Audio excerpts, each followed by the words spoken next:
اچھا، یہ حالت روزہ میں مفتی اکمل صاحب ٹائم پاس کرنے کے لیے کچھ بھی ایسے کام کرنا ہے کہ جو شرعن حرام نہیں ہے لیکن وہ کیے اس لیے جا رہے ہیں کہ روزے کا ٹائم پاس ہو جائے، اس میں کوئی حرج تو نہیں ہے؟ مثلا لوڈو کھیل لینا، کرکٹ کھیل لینا، اس طرح کا۔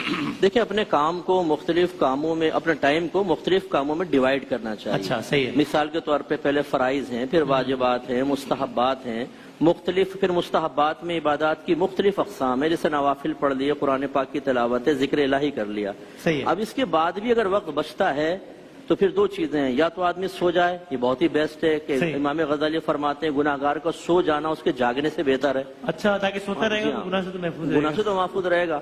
اور اگر فرض کر لیں نیند بھی نہیں آ رہی ہے تو پھر اس طرح کے مباح کھیل کھیل سکتے ہیں، بشرطے کہ اس میں بہت طوالت نہ ہو، دو گھنٹے، چار گھنٹے ہوں، غصہ ہو جائیں، کینہ، آپ نے میری گوٹ پیٹ دی تو دل میں کینہ بٹھا لیا کہ ابا کی گوٹ کیوں پیٹی ہے بیٹے نے، اور بیوی سے ناراض ہو گئے، ایسا نہ ہو، کچھ شرط لگا کر نہ کھیلا جائے۔ ہاں، لوڈو پہ فساد ہو جاتے ہیں آج کل، لوڈو سٹار پہ وہ آن لائن کھیل پھاڑ کے پھینک دیتے ہیں صاحب اس کو سائڈ میں، اور آن لائن کھیل رہے ہوتے ہیں تو واٹس ایپ گروپ سے نکال دیتے ہیں ایک دوسرے کو۔ اچھا، یہ آن لائن جو ہے نا، اس میں بعض اوقات کوائنز وغیرہ دیے جاتے ہیں، اور باقاعدہ کوائنز لگا کر کھیل رہے ہوتے ہیں، اگرچہ اس میں مالی لحاظ سے، فزیکلی اعتبار سے آپ کی کرنسی نہیں جا رہی ہے، لیکن کوائنز بہرحال جیتتے یا ہارتے ہیں، اور اس میں جوئے کا معنوی لحاظ سے تصور ہے۔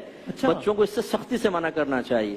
آج وہ یہ کوائنز جو ڈیجیٹل کوائنز ہیں اس کو یوز کر رہے ہیں، کل یہ شوق شیطان بیدار کرے گا، پیسہ بھی لگے گا اور انسان جواری بنے گا۔ یعنی آپ یہ کہہ رہے ہیں کہ فقہی اعتبار سے شاید اس طرح حرام نہ ہو، لیکن یہ جو آج مزاج ڈیولپ ہوگا، کل پھر وہ ان دونوں کا فرق نہیں سمجھے گا، کل پھر وہ واقعی پیسوں کے لیے کھیلے گا۔ حرمت نہیں لیکن کراہت اس میں ضرور ہے۔ یہ ویری انٹرسٹنگ پوائنٹ، بالکل صحیح، بالکل صحیح۔